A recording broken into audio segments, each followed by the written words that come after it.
Con respecto a la biosíntesis hormonal, en el ovario se van a producir hormonas sexuales femeninas, de las cuales las principales son el estradiol y la progesterona, y en menor cantidad se van a producir estrona, androstenediona, testosterona y 17-hidroxiprogesterona.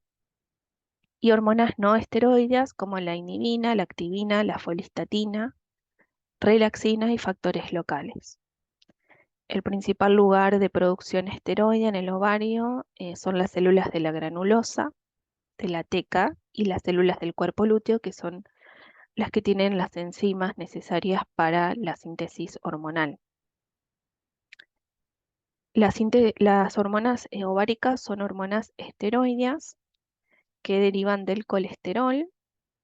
El paso limitante en la síntesis de las hormonas es el ingreso del colesterol, que está controlado por la proteína STAR en la membrana mitocondrial, y su posterior conversión a pregnenolona. Y a partir de ella, a través de distintas vías enzimáticas, se van a generar las principales hormonas ováricas, que es la progesterona y el estradiol. Pero también hay síntesis de andrógenos, como la 17-hidroxiprogesterona, androstenediona, testosterona, que también son importantes. Entonces, para la síntesis de estrógenos, se tiene que generar una acción coordinada entre las células de la teca y las células de la granulosa. Más del 95% del estradiol circulante es secretado directamente por los ovarios, mientras que hay una menor contribución por la conversión periférica de estradiol a estrona en los tejidos periféricos, como el tejido adiposo. Entonces, lo que se propone es la teoría de las dos células, en donde tiene que haber, como dijimos, una acción coordinada entre las células de la teca y de la granulosa. ¿Por qué?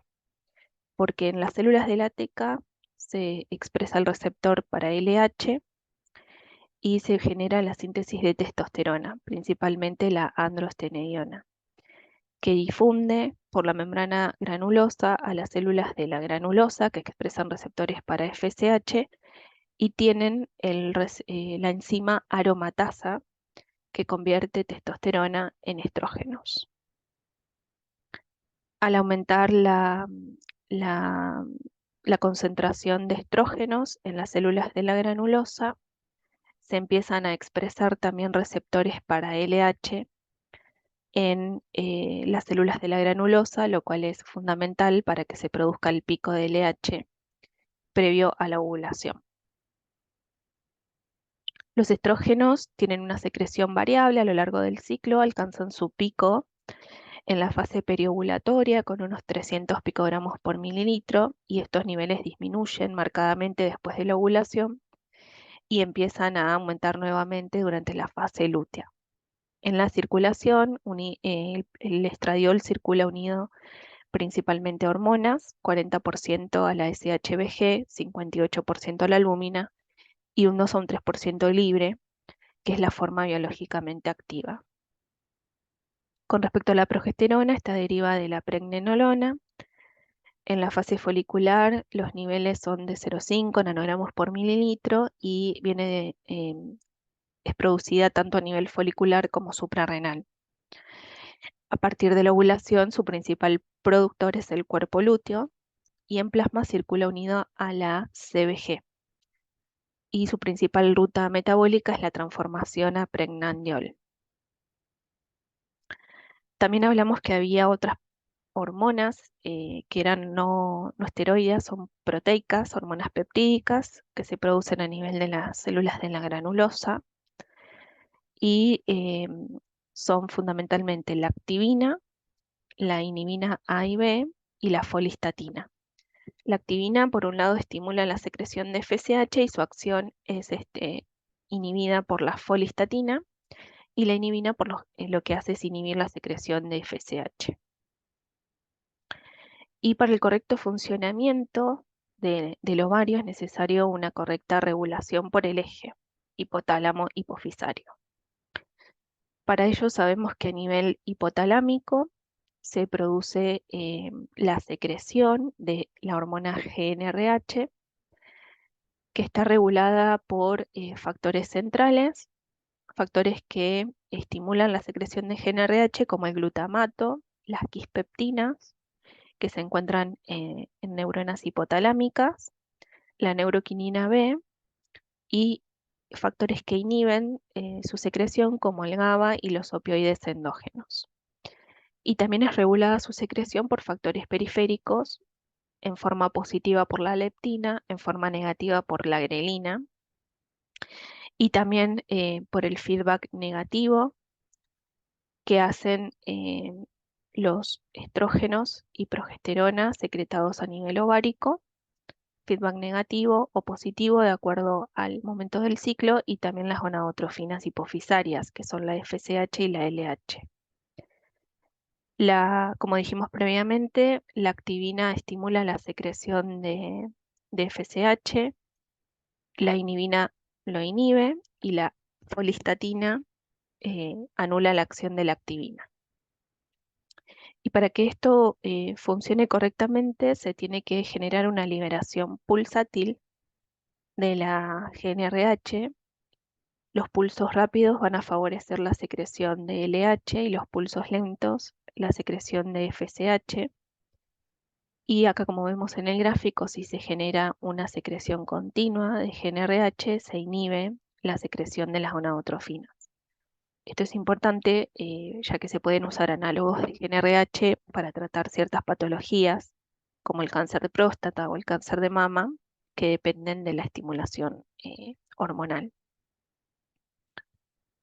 Entonces el eje en el feto es activo, las neuronas productoras de GnRH se encuentran en el bulbo olfatorio a la sexta semana de gestación y llegan al hipotálamo, migran en la semana 9. La hipófisis empieza a secretar LH y FSH en la semana 12, llegando a un máximo en la semana 20 a 24 de gestación. Y en la última parte del embarazo, la producción de estrógenos por parte de la placenta genera una retroalimentación negativa en el eje, con disminución de FSH y LH.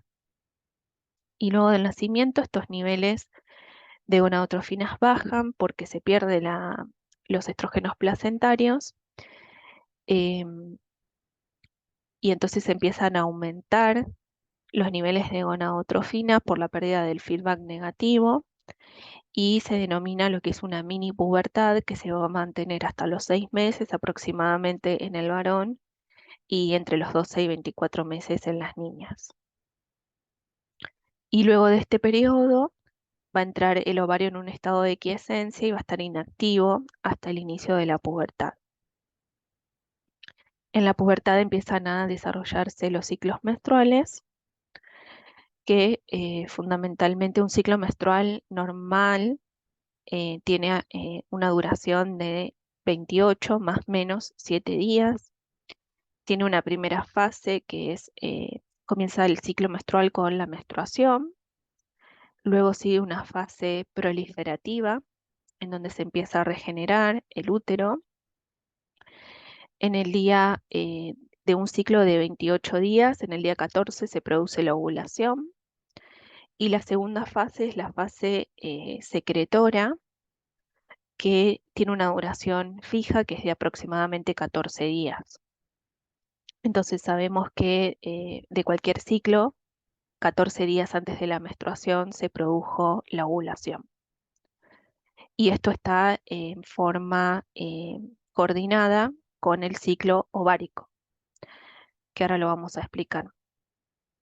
Entonces, como para integrar todos los conceptos, sabemos que el ciclo uterino se encuentra regulado también por lo que son las hormonas hipofisarias y ováricas y tiene que estar coordinado con el ciclo ovárico. Entonces, al comienzo de la menstruación se desencadena porque se degenera, al no haber este embarazo, se degenera el cuerpo lúteo en cuerpo albicans y disminuyen los niveles de progesterona en el ovario. Entonces se desencadena la menstruación. Al perderse la progesterona empiezan a secretarse los pulsos de GnRH y esto va a favorecer la secreción de FSH sobre LH. La FSH va a actuar a nivel de las células de la granulosa del ovario, estimulando la producción de estrógenos e induciendo la maduración folicular. Y estos estrógenos van a ir actuando a nivel del endometrio, eh, regenerando la capa secretora. Al aumentar los niveles de estrógenos, se va a producir un pico de FSH seguido del pico de LH y se va a desencadenar la ovulación.